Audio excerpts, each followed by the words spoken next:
नमस्कार साथियों, मैं हरीश कुमार काजला, अध्यक्ष एम्स नर्सेज यूनियन नई दिल्ली।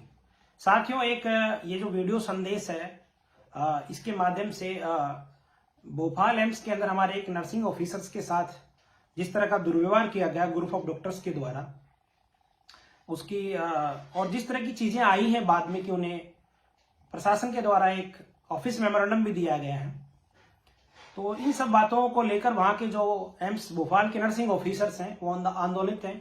उन लोगों में गुस्सा है कि उनके साथ फेयर ट्रीटमेंट नहीं किया गया है। इन सब बातों को लेकर मैं आप सब लोग के सामने आया हूं और इस वीडियो संदेश के माध्यम से मैं केंद्रीय स्वास्थ्य मंत्री श्री मनसुख जी मांडविया जी से भी निवेदन करना चाहता हूं कि जो एम्स भोपाल में जो हुआ है वो एक नर्सिंग ऑफिसर नहीं, उसका एक इम्पोर्टेंट पार्ट भी, एक कर्मचारी भी है। और इसके साथ इस तरह की घटना कहीं ना कहीं हमारे पूरे कैडर को और सभी नर्सिंग ऑफिसर्स में चिंता का विषय बन रहा है। तो उनसे भी निवेदन है कि वो इस मामले में संज्ञान लेवें और उचित जांच के बाद एक सही निर्णय तक जाएं, ऐसा हम निवेदन करना चाहते हैं। साथ साथ इस वीडियो संदेश के माध्यम से मैं हमारे उस नर्सिंग साथी के साथ खुले मन से और खुले दिल से, साथ साथ जो नर्सिंग ऑफिसर है भोपाल एम्स के, उनके साथ खुले मन से मैं उनका समर्थन जाहिर करता हूं और खुले मन के साथ उनके शब्दों में, उनकी आवाज में अपनी आवाज मिला के एक नया ताकत के साथ पुरजोश समर्थन देने की चेष्टा रखता हूं।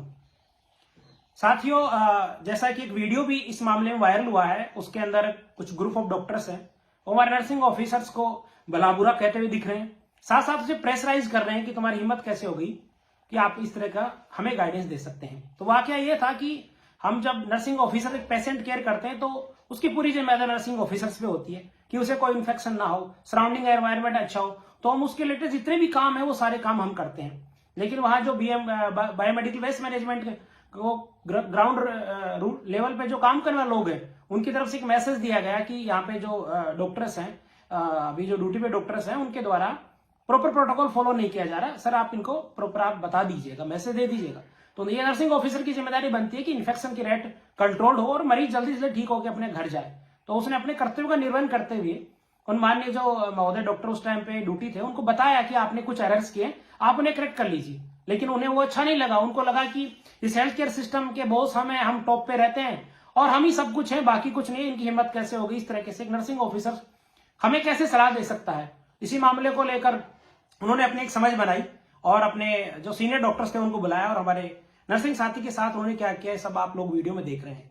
तो बात यह है कि एक तरफ जो एम्स ऐसे हॉस्पिटल है जिसको क्वालिटी के नाम पे जाने जाते हैं, एम्स के अंदर अलग अलग स्टेट में वो लोग इंस्टीट्यूट हैं और वहां के हमारे नर्सिंग ऑफिसर्स उनमें काम करने वाले सभी मरीजों की अच्छी सेवा करना चाहते हैं। लेकिन इस तरह से चीजें डेवलप वहां पे हो रही हैं कि ये देखा जा रहा है कि क्या नर्सिंग कैडर के साथ इस तरह का व्यवहार किया जाना या नर्सिंग कैडर के किसी भी एक मेंबर के साथ इस तरह का व्यवहार किया जाना क्या उचित है।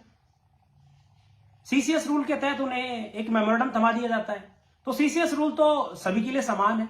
वो जो डॉक्टर लोग आए हैं उनके लिए भी वही सीसीएस रूल काम करता है जो हमारे नर्सिंग ऑफिसर के लिए काम करता है। एक तरफ हमारा नर्सिंग ऑफिसर मरीज की सेवा के लिए कुछ गाइडलाइंस है उनको फॉलो करने की बात कर रहा है, वहीं जो ग्रुप ऑफ डॉक्टर्स हैं उन्हें प्रेशराइज कर रहे हैं कि आप हमें गाइड नहीं कर सकते और सीसीएस रूल के तहत उन्हें मेमोरेंडम दे दिया जाता है। साथ साथ हमारा नर्सिंग ऑफिसर इस बात की शिकायत भी करता है कि मुझे यहाँ पे थ्रेट किया गया, धमकाया गया, ह्यूमिलेट किया गया, उसकी बात नहीं सुनी जा रही। इसका मतलब सीसीएस रूल लोगों के लिए ग्राउंड लेवल पे अलग अलग है। तो इसी वीडियो संदेश और जो घटना है इसको देख के लगता है कि इसमें एक केंद्रीय नेतृत्व के द्वारा जो स्वास्थ्य मंत्री जी हैं उनके द्वारा इंटरवेन करने की आवश्यकता है, क्योंकि वहां तो उन्होंने अपनी सुपरमेसी को साबित कर दिया है। लेकिन साथियों, मैं इस वीडियो संदेश के माध्यम से एक कड़ी और कठोर बात कहना चाहता हूं कि समय बदल गया है। किन्हीं लोगों को भ्रम और भ्रांति हो कि हम इस सिस्टम के बॉस हैं, तो उस भ्रांति और भ्रम को निकाल दें। आज जमाना इंफॉर्मेशन का है, सबके पास सबके राइट्स हैं, किसके क्या राइट्स हैं, लेकिन हमारा सेंटर पॉइंट पेशेंट है। अगर हमें कहीं भी लगता है कि इससे पेशेंट को नुकसान हो सकता है तो हम बेबाकी से बोलेंगे, क्योंकि पेशेंट की सेवा के लिए हमें वहां रखा गया है। अगर किसी को इंटरप्ट करना है तो उसकी बात ही पहुंचाएगी कि देखिए मुझे मेरे काम को करने के लिए रोका गया है, लेकिन उनको कोई मेमोरेंडम नहीं दिया गया। तो इस तरीके से हमारे नर्सिंग ऑफिसर्स को ह्यूमिलेट किया गया है, उसे डराने की कोशिश की गई है। तो ये संदेश गलत है। ये सोसाइटी में, समाज में और क्लिनिकल फील्ड में संदेश गलत है कि यहाँ पे किसकी सुपरमेसी, किसी की सुपरमेसी नहीं है। वहां उस हॉस्पिटल में काम करने वाला ग्रुप 4 वर्कर हो, सिक्योरिटी गार्ड हो, नर्स हो, डॉक्टर हो, सब मिलकर मरीज की सेवा करते हैं। तो कोई कैसे अपनी सुपरमेसी को एस्टेब्लिश कर सकता है। लेकिन वह ऐसा हुआ है, इसलिए मैं व्यक्तिगत रूप से और एम्स नर्सेज यूनियन की ओर से इस मामले के अंदर ये जो हुआ है इसकी कड़ी निंदा करता हूं और हमारे नर्सिंग कैडर का आवाज में आवाज मिला के उनका समर्थन करता हूं। और एक बार पुनः मैं जितने भी हमारे भारत देश के इंडिया के जितने भी नर्सिंग ऑर्गेनाइजेशंस हैं उनसे भी निवेदन करता हूं कि हमारे नर्सिंग कैडर एम्स भोपाल का वो साथ दें, उस हमारे साथी का साथ दें, उसकी आवाज में आवाज बनकर ताकत के साथ दें।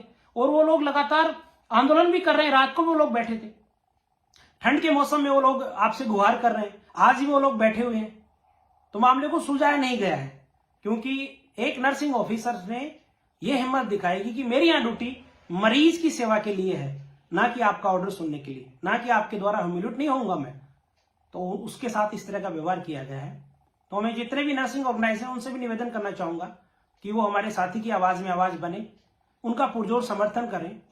और एम्स भोपाल एडमिनिस्ट्रेशन को भी सोचना चाहिए कि जो सच्चाई है या जो ट्रुथ है उसका साथ दें, किसी के दबाव में ना आए। तो एक बार पुनः मैं जो हमारे साथी हैं उनका समर्थन करता हूं और केंद्रीय मंत्री मनसुख मांडविया से भी निवेदन करता हूं कि इस मामले में वो उचित जांच करवाएं और उचित कार्रवाई करें। धन्यवाद।